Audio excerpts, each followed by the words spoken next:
Hi guys! May bagong lesson na naman tayo. So that is grade 9 math, quarter 1, module 2. Continuation ito sa nakaraang lesson natin na sa module 2 pa rin tayo. So ang nakaraang lesson natin is pinag-aralan natin kung ano yung discriminant. Pagkatapos pinag-aralan natin kung ano yung nature of roots of a quadratic equation. So ngayon naman ang pag-aaralan natin is relationship between the coefficient and roots of quadratic equation. Okay, so ano kaya ang relationship ng coefficient and roots of quadratic equations? The sum and product of the roots of quadratic equation ax squared plus bx plus c is equal to 0 can be determined using the coefficients a, b, and c without solving for the roots. Sa lesson na ito is ma-determine natin ang sum and product of the roots of a quadratic equation in the form of this one. Ma-determine natin siya sa pamamagitan ng paggamit natin sa coefficient na a, b, and c kahit na hindi natin isolve ang ating quadratic equation. Okay, so kung alam lang natin kung ano yung a, b, at c, pwede na tayong mag-solve sa kanyang sum and product na hindi na natin kailangang isolve pa kung ano ang roots ng ating quadratic equation.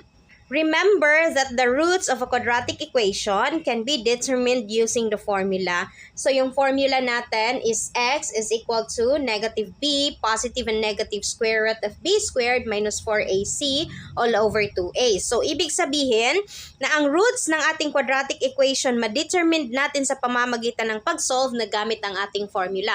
Of course, meron din tayong factoring, completing the square. Meron din tayong mga ganun na method, pero mas madali itong quadratic formula kapag ginamit natin.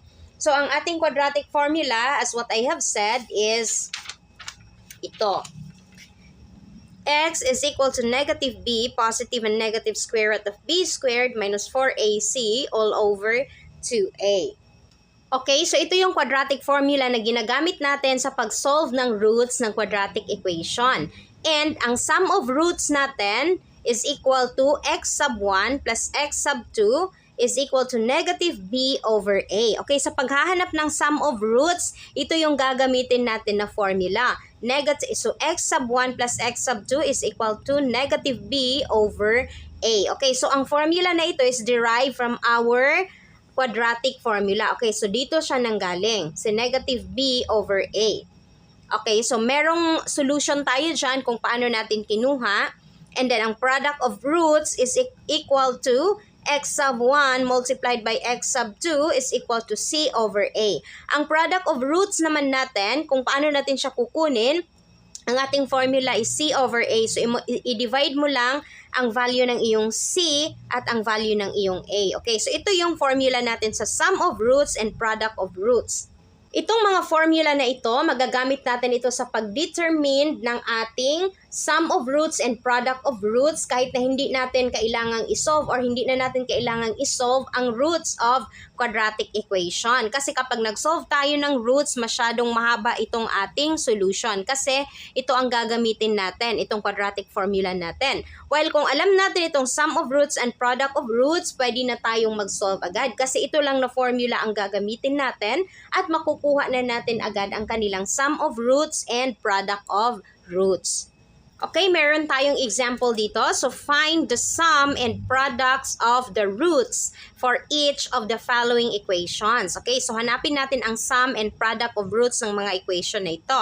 First, 2x squared plus 8x minus 10 is equal to 0. And then x squared plus 7x minus 18 is equal to 0. Okay, so isolve natin siya. Hahanapin natin ang sum and product of roots ng ating equations na nandito. Okay, so isolve na natin ang example number 1, 2x squared plus 8x minus 10 is equal to 0. So first, dalawang step lang ang gagawin natin sa paghahanap ng sum of roots and product of roots. First is identify a, b, and c. So i-identify natin ang value ni a, ni b, at ni c. Napaka-importante na alam natin kung saan si a, saan si b, at saan si c. Okay, so dito sa ating equation, ito is naka-standard form siya. So, ang A natin is nandito, si B at si C. Okay, so i-identify na natin ang value ni A. Ang value ni A is 2. Ito yung mga numerical coefficient natin ha. Si B is positive 8 and si C is negative 10. Okay, so na-identify na natin ang value ni A, ni B, at ni C. Now, ang step 2 natin, substitute and simplify. So, i-substitute na natin siya sa ating equation or sa ating formula. Sa ating sum of roots na x sub 1 plus x sub 2 is equal to negative b over a. I-substitute na natin siya. So, ang value ng ating, huwag kalimutan lagi na meron tayong negative. Okay? So, lagi natin isusulat first sa negative para hindi natin siya makalimutan. Ang value ni b is 8. Okay, so 8 over the value of a na 2 over 2. Okay, so negative 8 divided by 2 is equal to negative 4. So, ang sum of roots natin is negative 4. Now, punta naman tayo sa product of roots. X sub 1 multiplied by x sub 2 is equal to, ang formula natin is c over a. So, ang value ni c is negative 10 over the value of a na positive 2. So, ang sum of roots natin, negative 10 divided by 2 is equal to negative 5. Okay, so ito yung product of roots. Product of roots rather. Ang sum of roots is negative 4 and ang product of roots is negative 5. Okay, so meron na tayong sum of roots and product of roots. So that is negative 4 and negative 5. To check, find the roots of the 2x squared plus 8x minus 10 is equal to 0 using any of the methods in solving quadratic equation. Okay, so hahanapin natin ang roots ng ating given na nandito. And then, gagamitin natin ang quadratic formula para mas madali. Then, determine the sum and product of roots. Okay. So, i-determine natin ang sum and product para ma-prove natin na tama itong ating sum of roots dito and product of roots. Okay, para ma-prove natin na tama ito, hahanapin natin ang roots ng quadratic equation na ito gamit ang formula natin na quadratic formula. The roots of the equation 2x squared plus 8x minus 10 is equal to 0 are positive 1 and negative 5. Okay, so ang roots niya daw is positive 1 and negative 5. Now, i-check natin kung tama ba itong roots para ma-check natin kung tama ba ang sum of roots and product of roots natin. Okay, so i-solve natin ang ating equation gamit ang ating formula na x is equal to negative b, positive and negative square root of b squared minus 4ac all over 2a. Okay, so first, ang gagawin natin always kapag nagsosolve tayo is dapat naka-standard form ang ating equation. And since naka-standard form siya, i-identify natin ang value ni a, ni b, at ni c. Okay, para makapag-solve tayo gamit ang quadratic formula. So, ang value ni a is positive 2, ang value ni b is positive 8, at ang value ni c is negative 10. So, mag-solve na tayo. X is equal to negative, ano yung value ni b? 8. Positive and negative square root of b squared. So, 8 ang value ni b squared minus 4 multiplied by the value of a na 2 multiplied by the value of c na negative 10. All over 2 multiplied by the value of a na 2. Okay. So, i-simplify na natin. Kopyahin natin si negative 8, positive and negative, square root of 8 squared or 8 times 8 is equal to positive 64. So, negative 4 times 2 is equal to negative 8. And negative 8 times negative 10 is equal to positive 80. Okay, all over 2 times 2 is 4. Kopyahin ulit natin si negative 8. Positive and negative square root of 64 plus 80 is equal to 144 over 4. Okay, so dito tayo sa kabila.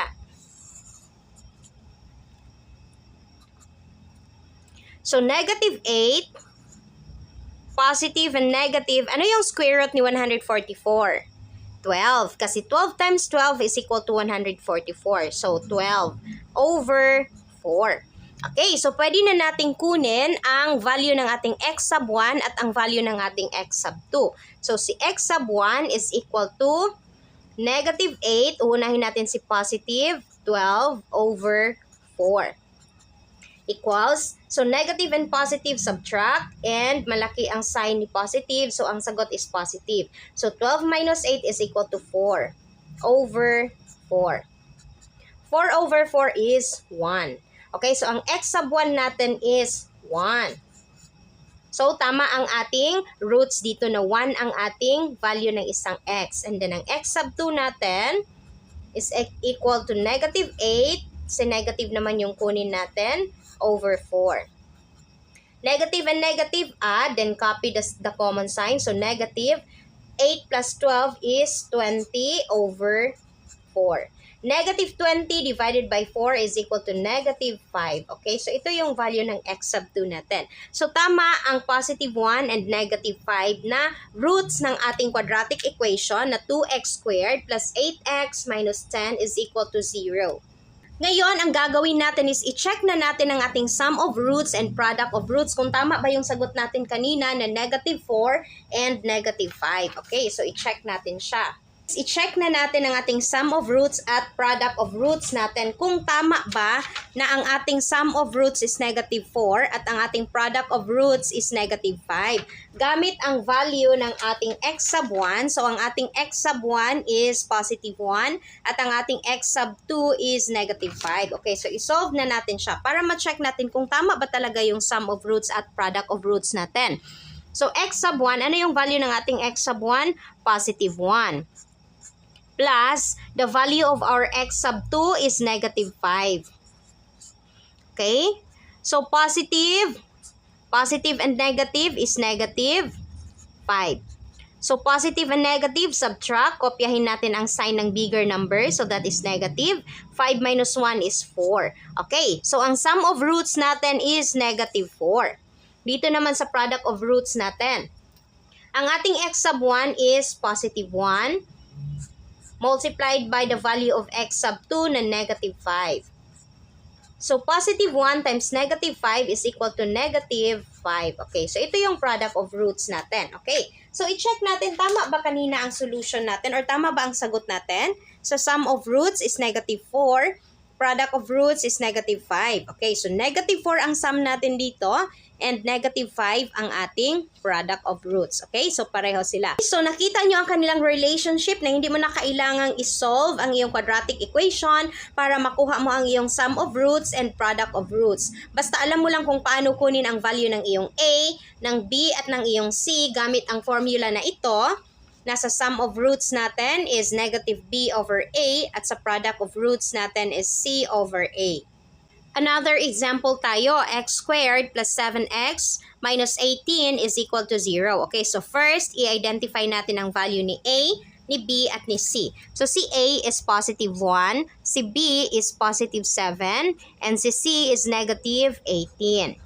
Next, substitute and simplify. Okay, so isolve na natin ang sum of roots natin at product of roots. So ang sum of roots natin is negative B. Always isulat natin kaagad si negative. Ang value ni B is 7 over the value of A na 1. So ang sagot natin dito is negative 7 divided by 1 is equal to negative 7. So ang sum of roots natin is negative 7. Dito naman tayo sa product of roots. Okay, so C over A. So si C is negative 18 over the value of A na positive 1. Negative 18 divided by positive 1 is equal to negative 18. So, ang product of roots natin is negative 18. Now, para ma-check natin kung tama ba ang sum of roots and product of roots natin, so isolve natin ang ating quadratic equation na x squared plus 7x minus 18 is equal to 0. Okay, so isolve natin siya. So, ang kanyang roots is negative 9 and positive 2. So, i-check natin kung tama ba ito. And then, pagkatapos, i-check din natin kung tama ba ang sum of roots at product of roots natin. Okay, first, i-identify natin ang value ni A, ni B, at ni C. Okay, so, lagi yun siya uunahin kasi naka-standard form na ito. So, ang value ni A is positive 1, ang value ni B is positive 7, at ang value ni C is negative 18. Okay, so mag-solve na tayo. X is equal to negative, ano yung value ni B? Positive 7. So, negative 7 tayo. Positive and negative square root of B squared. So, 7 squared minus 4 multiplied by the value of A na 1 multiplied by the value of C na negative 18. All over 2 times the value of A na 1.